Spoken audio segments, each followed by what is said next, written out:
आज से daily test series का सेट शुरू होने जा रहा है। सेट नंबर 1 है, 1 का ही पहला क्वेश्चन है।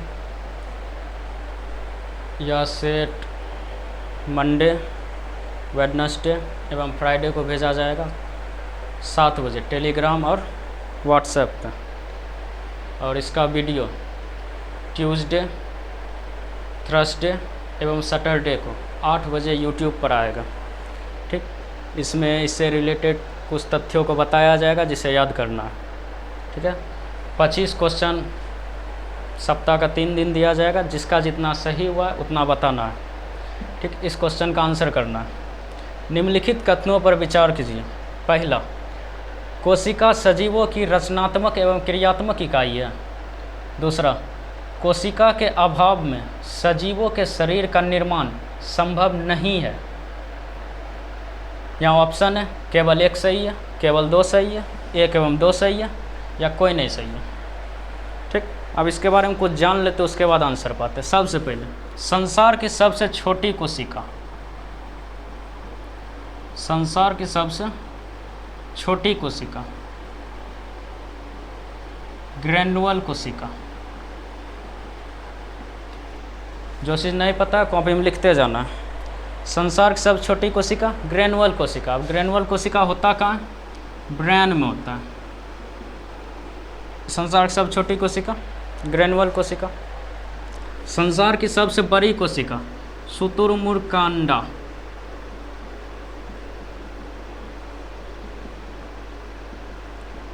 शुतुरमुर्ग का अंडा संसार की सबसे बड़ा कोशिका। संसार की सबसे लंबी कोशिका,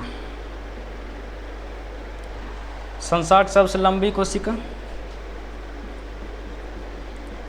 तंत्रिका कोशिका। यह भी ब्रेन में पाया जाता है। नर्वस सेल, शुतुरमुर्ग का अंडा, ऑस्ट्रिच एग, ग्रैन्युअल सेल। ठीक, कोशिका को सर्वप्रथम किसने देखा था?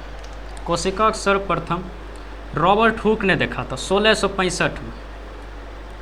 1665 में रॉबर्ट हुक देखा कैसे? सर्वप्रथम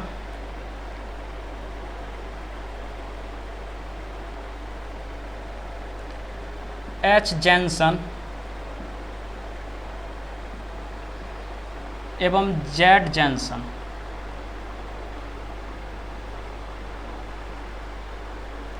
जेड जैनसन ने 1590 में माइक्रोस्कोप का निर्माण किया।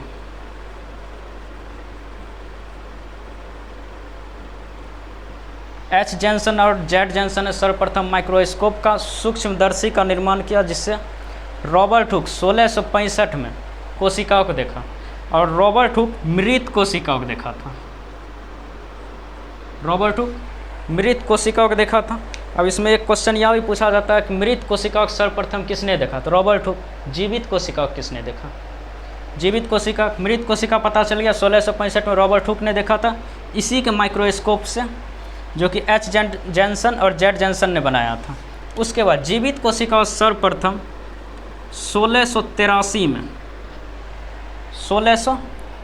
में Antony von Leeuwenhoek, Antony von Leeuwenhoek सर्वप्रथम यह जीवित कोशिका को देखा। जीवित कोशिका को देखा। जीवित कोशिका में क्या क्या देखा? सबसे पहले आरबीसी सेल को देखा, मतलब रेड ब्लड कार्पल्स या रेड ब्लड सेल को देखा था। जीवाणु को देखा, प्रोटोजोआ को देखा,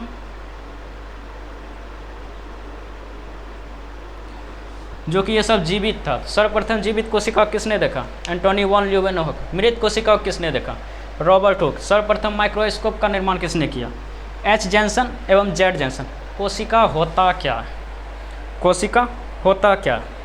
कोशिका जितना भी सजीव का शरीर है, सजीव का शरीर का निर्माण ही कोशिका से हुआ है। ठीक, छोटे छोटे कोशिका मिल के ही उत्तक का निर्माण करता है, और छोटे छोटे उत्तक मिल के छोटे छोटे उत्तक मिलकर हाँ,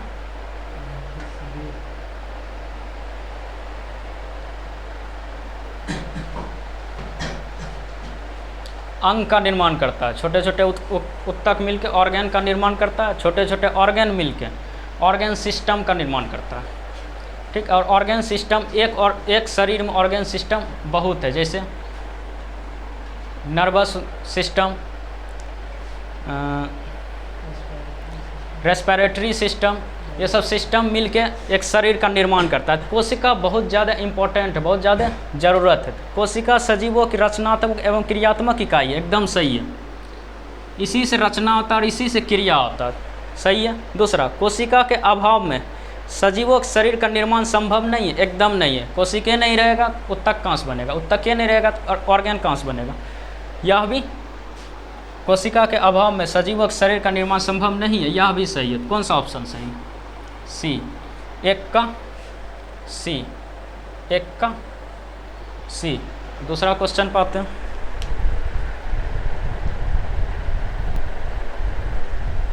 दूसरा क्वेश्चन पाते हैं। दूसरा क्वेश्चन, कोशिका के किस भाग को सम्मिलित रूप से साइटोसोम कहा जाता है? ऑप्शन ए कोशिका झिल्ली को, ऑप्शन बी कोशिका द्रव को, ऑप्शन सी कोशिका द्रव स्थित कोशिकांग को, ऑप्शन डी सभी। पहले समझ जाते हैं कि साइटोसोम कहते हैं किसको। सर्वप्रथम एक रफली कोशिका बनाते हैं। कोशिका के अंदर केंद्रक पाया जाता है, इसको केंद्रक कहते हैं, न्यूक्लियस, और इसको कोशिका झिल्ली कहते हैं, सेल मेम्ब्रेन, कोशिका झिल्ली। इसके अंदर छोटे छोटे कोशिका के अंग होते हैं, इसी को कोशिकांग कहते हैं। जैसे सेंट्रोसोम इसी के अंदर पाया जाता है, माइटोकॉन्ड्रिया इसी के अंदर पाया जाता है, लाइसोसोम इसी के अंदर पाया जाता है। इन न्यूक्लियस हो गया जो कि बीच में रहता है।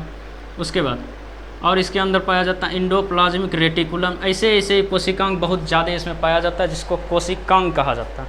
ठीक है, इस सब को सम्मिलित रूप से। साइटोसोम किसे कहते हैं? सिंपल भाषा में समझना है, न्यूक्लियस को छोड़ के कोशिका के जितने भी अंग हुए वो सब को सम्मिलित रूप से साइटोसोम कहता है। किसको छोड़ के? केंद्रक को छोड़ के। केंद्रक को छोड़ के कोशिका झिल्ली आ रहा है, कोशिका झिल्ली आएगा, एकदम आएगा। कोशिका द्रव, इसके अंदर द्रव भरा हुआ रहता है, इसके अंदर द्रव भरा हुआ रहता है, कोशिका द्रव भी आएगा। कोशिका द्रव स्थित कोशिकांग, ये सब कोशिकांग आएगा, एकदम आएगा। कौन सा ऑप्शन हो जाएगा? ऑप्शन डी, ऑप्शन डी, इनमें सभी होगा। ठीक है, अगला क्वेश्चन को और देखते हैं। क्वेश्चन नंबर 3 को देखते हैं। साइटोसोम के अंतर्गत निम्नलिखित में कौन एक शामिल नहीं है?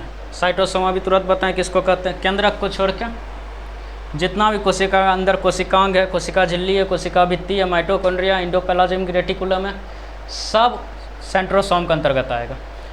कौन एक शामिल नहीं है? तो नहीं पूछ रहा है, सबसे पहले केंद्रक। केंद्रक शामिल नहीं होता है। कोशिका झिल्ली है, एकदम है। कोशिका द्रव स्थित कोशिकांग होता है, एकदम होता है। इंडोप्लाज्मिक रेटिकुलम, इसका शॉर्ट फॉर्म ER होता है, ई है, एकदम है। कौन सा नहीं है? केंद्रक नहीं है। कोशिका के अंदर केंद्रक साइटोसोम के अंतर्गत नहीं आता है।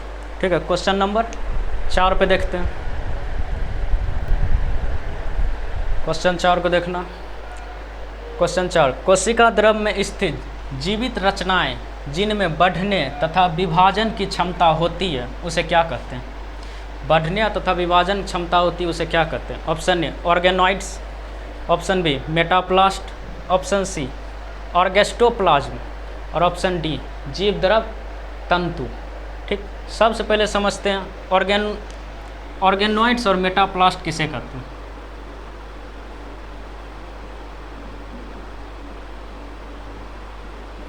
ऑर्गेनॉइड्स, और इधर लिख देते हैं मेटाप्लास्ट्स। ऑर्गेनॉइड्स और मेटाप्लास्ट। ऑर्गेनॉइड्स कोशिका में पाए जाने वाले उस कोशिका को कहते हैं जिसमें विभाजन की क्षमता हो, मतलब एक कोशिका अंग दूसरा कोशिका अंग बना सके, विभाजन की क्षमता हो। लेकिन मेटाप्लास्ट उस कोशिका अंगक को कहते हैं या उसे कहते हैं जिसमें विभाजन की क्षमता ना हो। अब उदाहरण क्या होगा, जैसे सेंट्रोसोम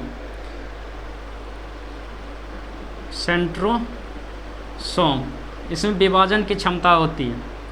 इंडोप्लाज्मिक रेटिकुलम, अब इतना बड़ा नाम को शॉर्ट में लिखते हैं ER, इसमें विभाजन की क्षमता होती है। केंद्रक, इसमें विभाजन की क्षमता होती है। उसके बाद लवक, पौधा में पाया जाता लवक, इसमें विभाजन की क्षमता होती है।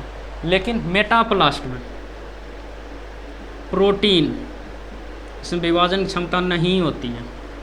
वसा का कण, इसमें विभाजन की क्षमता नहीं होती है।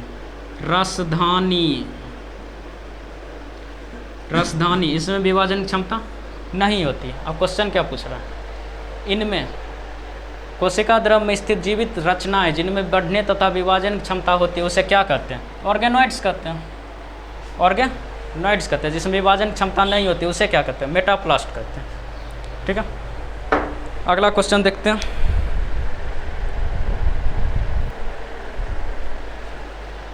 भारत में ब्रिटिश ईस्ट इंडिया कंपनी के रूप में व्यापार करने कब आया? मतलब भारत में ईस्ट इंडिया कंपनी व्यापार करने कब आया?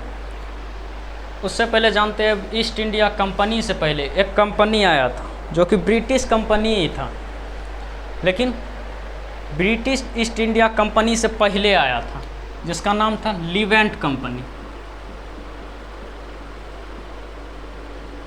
लीवेंट कंपनी, और लीवेंट कंपनी आया था 1592-93 में। 1592-93 में इसको एकाधिकार प्राप्त हुआ था स्थल मार्ग से। स्थल मार्ग से उस समय इंग्लैंड की महारानी हुआ करती थी एलिजाबेथ प्रथम, उसने इसे एकाधिकार दिया था स्थल मार्ग से व्यापार करने के लिए। तो सर्वप्रथम भारत में ब्रिटिश कंपनी लीवेंट कंपनी आई थी। उसके बाद ईस्ट इंडिया कंपनी आई 1600 में। कब आई? 1600 में। लेकिन 1600 में जब ये आई थी तो कहाँ आई थी? सूरत में। कहाँ आई थी? सूरत में। ठीक है, 1600 में आई थी ब्रिटिश ईस्ट इंडिया कंपनी, एवं उससे पहले लीवेंट कंपनी आई थी। ब्रिटिश ईस्ट इंडिया कंपनी एकाधिकार जल मार्ग से था। जल मार्ग से एकाधिकार प्राप्त था ब्रिटिश ईस्ट इंडिया कंपनी को, एवं स्थल मार्ग से लीवेंट कंपनी को। ठीक है, अगला क्वेश्चन, 5वां question, East India company Bengal, Bihar और ओडिशा के दीवानी अधिकार कब प्राप्त किया? कब प्राप्त किया देखते हैं। सबसे पहले समझते हैं थोड़ा सा पीछे।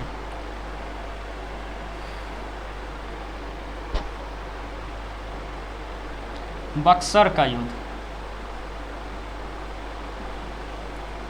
बक्सर का युद्ध कब हुआ? 22-23 अक्टूबर 1764, जिसमें एक तरफ अवध का नवाब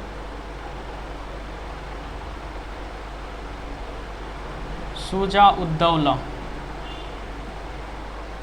अवध का नवाब शुजा-उद-दौला, दिल्ली के शासक शाह आलम द्वितीय तथा मीर कासिम एक सेना में, और इससे लड़ रहा था रॉबर्ट क्लाइव,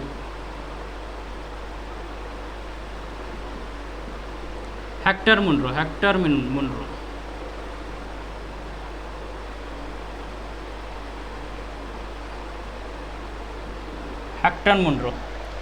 बक्सर का युद्ध 22 या 23 अक्टूबर 1764, डेट याद रखना है।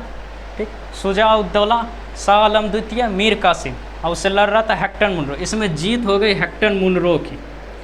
हेक्टर मुनरो की जब जीत हो गई तो इसी ने सर्वप्रथम शाह आलम द्वितीय शाह आलम द्वितीय को बुलाया और इलाहाबाद की संधि करवाई।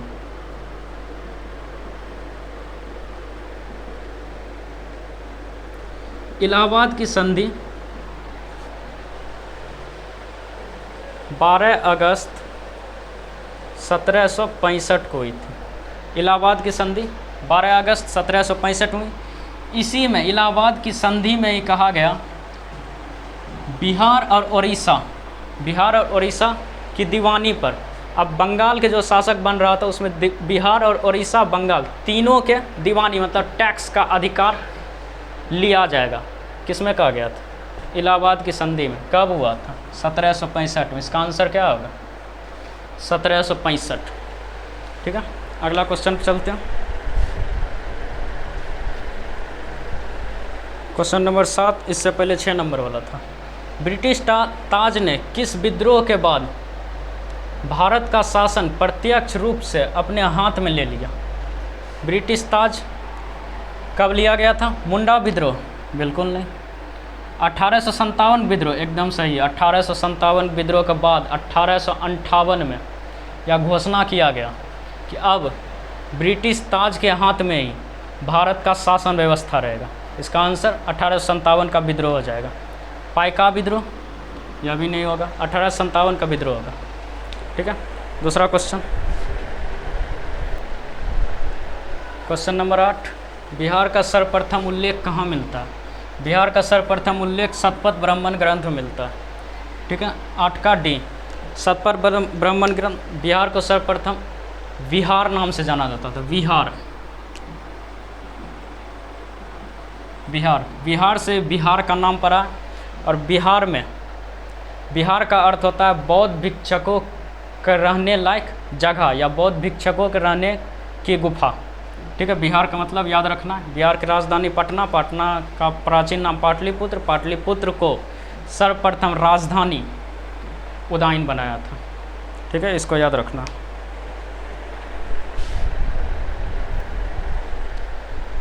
क्वेश्चन नंबर 9, बिहार पर सर्वप्रथम विजय पाने वाला मतलब बिहार पर सर्वप्रथम जीतने वाला कौन सा मुस्लिम शासक था? मुस्लिम शासक मोहम्मद बिन बख्तियार खिलजी। इसी ने सर्वप्रथम बिहार में अपनी जीत हासिल की थी एवं नालंदा विश्वविद्यालय को इसी ने जलाया था। ठीक, इसी के नाम पर बख्तियारपुर रखा गया। ठीक है, बिहार में। 9 का ए, दूसरा क्वेश्चन देखना। क्वेश्चन नंबर 10, बिहार राज्य के गठन का अधिसूचना कब जारी की गई थी? बिहार राज्य का गठन का अधिसूचना 22 मार्च 1912 को जारी की गई थी। 10 का बी। 11 नंबर, प्राचीन भारत के इतिहास के अधिकांश अभिलेख कहाँ पर उत्तीर्ण हुए हैं? ऑप्शन ए पर पाषाण शिलाओं पर, एकदम सही है। बी, ताम्रपात्रों पर, यह भी सही है। स्तंभों एवं दीवारों पर, यह भी सही है। मतलब डी नंबर, इसका ऑप्शन डी सभी होगा। ठीक है, दूसरा क्वेश्चन, क्वेश्चन नंबर 13, सबसे प्राचीन अभिलेख में मध्य एशिया के बोगाजकोई से प्राप्त अभिलेख हैं। इन पर किस वैदिक देवता का उल्लेख नहीं मिलता है? ठीक है, ध्यान से पढ़ना, नहीं लिखा है, नहीं मिलता है। सबसे पहले देख लेते हैं कि मिलता किसका किसका। सर्वप्रथम अग्नि का, दूसरा वरुण का, तीसरा मित्र का और चौथा इंद्र का। अब इसमें जो नहीं है वो नहीं मिलेगा। अग्नि है, वरुण है, मित्र है, इंद्र नहीं है। इसमें पूछ रहा है कौन नहीं है? नाथसायन उसमें नहीं है। इसका मतलब सी, अग्नि होगा। अग्नि, यहाँ नाथसायन होगा। नाथसायन, नासत्य। बोगाजकोई में नाथसायन है, वरुण है, मित्र है, इंद्र है। कौन नहीं है? इंद्र, अग्नि नहीं है। 13 का डी, बोगाजकोई अभिलेख में अग्नि का जिक्र नहीं है, उन चारों का है। 14 नंबर, किस अभिलेख से ऋग्वेद की तिथि ज्ञात करने में मदद मिलती है? वही अभिलेख बोगाजकोई अभिलेख। बोगाज को अभिलेख से ही तिथि ज्ञात करने में मदद मिलती है। ठीक है, क्वेश्चन नंबर 15। क्वेश्चन 15। क्वेश्चन 14, शास्त्रीय सत्रिय किस राज्य की शास्त्रीय नृत्य शैली है? सत्रिय, हाल ही में सत्रिया को जोड़ा गया 15 नवंबर 2000 में। सत्रिया असम, सत्रिया शास्त्रीय नृत्य असम। इसके बारे में पहले 7 गो शास्त्रीय नृत्य थे, बाद में 2000 में जोड़ा गया एक और शास्त्रीय नृत्य को, सत्रिया को। देख लेते कौन सा 7-8 हुआ। पहला कुचिपुड़ी, जो कि आंध्र प्रदेश का। दूसरा मोहिनी अट्टम,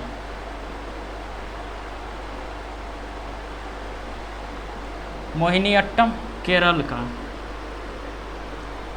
तीसरा मणिपुरी, मणिपुर का। चौथा ओडिसी, जो कि ओडिशा का। पांचवा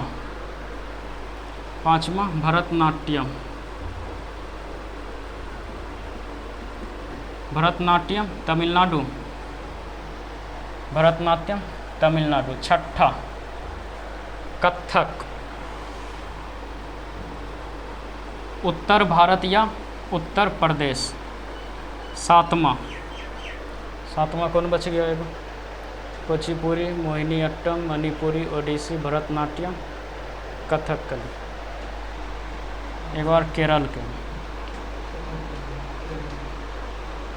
कथकली, केरल। एवं इस आठवां सत्रिया को जोड़ा गया, जो कि असम का। कब जोड़ा गया? 15 नवंबर 2000 को। ठीक है, इसको याद करना, पूरा याद कर लेना। 15 नवंबर। सबसे प्राचीन नृत्य शैली कौन सी है? सबसे प्राचीन नृत्य शैली भरतनाट्यम। सबसे प्राचीन नृत्य शैली भरतनाट्यम। सबसे नया सत्रिया, सबसे प्राचीन भरतनाट्यम। इसका आंसर बी, सबसे प्राचीन भरतनाट्यम। अगला क्वेश्चन चलिए 16 नंबर। उत्तर भारत की प्रसिद्ध शास्त्रीय नृत्य कौन सी है? उत्तर भारत की अभी तुरंत बताया तो उत्तर भारत के शास्त्रीय नृत्य कथक है। एवं यूपी का अपना नृत्य है कथक, शास्त्रीय नृत्य। 17, भारत का प्रथम उर्वरक संयंत्र स्थापित किया गया था। तो पहला उर्वरक संयंत्र स्थापित कहाँ यहाँ लिख देते हैं, तमिलनाडु में किया गया था 1906 में। उसके बाद 1951 में सिंदरी में किया गया। सिंदरी जो कि अभी झारखंड में पड़ता है, उस समय बिहार में पड़ता था सिंदरी। तो इसका आंसर सिंदरी हो जाएगा। राजमुंद्री, एक और नाम आता है राजमुंद्री, तंबाकू अनुसंधान केंद्र है राजमुंद्री में। राजमुंद्री किस नदी के तट पर है? गोदावरी। आंध्र प्रदेश में पड़ता है राजमुंद्री, गोदावरी के तट पे है। ठीक, गोदावरी को बूढ़ी गंगा भी कहा जाता है। ठीक है, याद रखना इसे। क्वेश्चन 19, जम्मू कश्मीर का संविधान कब बना? अपना सबका संविधान था, मतलब भारत का संविधान 1946 से बनना शुरू हुआ था। 26 नवंबर 1949 को बन गया था एवं लागू हुआ था 26 जनवरी 1950 को। लेकिन 26 नवंबर 1949 को 15 अनुच्छेद को लागू कर दिया गया था। इसका संविधान कब बना? जम्मू कश्मीर का। जम्मू कश्मीर का अपना संविधान 26 जनवरी 1957 में बना था, 10 साल बाद। ठीक है, 26 जनवरी 1957। 20 नंबर, कौन दो अनुच्छेद जम्मू कश्मीर से संबंधित था? सब पता है, अनुच्छेद 370 और 35 का ए। अनुच्छेद 370 और 35 का ए। इसको कब हटाया गया? 5 अगस्त 2019 को। 5 अगस्त 2019 को 370 और 35 का ए हटा दिया गया था। 21 जम्मू कश्मीर का अंतिम शासक कौन था? जम्मू कश्मीर का अंतिम शासक हरि सिंह था। ठीक है, हरि सिंह राजा था, डोगरा शासक था। ठीक, 22 नंबर देखते हैं, फेवरेट वाला क्वेश्चन। फेवरेट क्वेश्चन को देखना है। जम्मू कश्मीर की सीमा कितने देशों से लगती है या कितना देश से है? ठीक है, ऑप्शन 1 2 3 4। इसमें कितना स्टूडेंट 5 भी मारा है, कितना 4 भी मारा है, कितना 3 भी मारा है। ठीक है, रियल में इसको पहले समझते हैं। जम्मू कश्मीर का ई वाला नक्शा है।